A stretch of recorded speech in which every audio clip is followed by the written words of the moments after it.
Jordan Spizike Low continues its quiet resurgence as the hybrid model finds new relevance in today's sneaker landscape. Once criticized by traditionalists, the silhouette has rebuilt its reputation after transitioning to a low-cut design that feels more wearable and modern. Over time, the Spizike Low has secured its place within the Jordan brand lineup through consistent releases and themed editions. The latest kids-exclusive colorway titled Pink Gaze leans into bold design choices that echo the model's louder era during the early 2010s. A glossy pink upper sets the tone, delivering a playful look that aligns with youth-focused footwear. Black accents provide contrast across the midsole and detailing, while classic gray elephant print grounds the design with familiar Jordan DNA.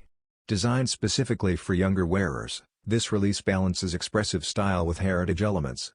The Jordan Spizike Low Pink Gaze is expected to release soon with a retail price of $130 in grade school sizing.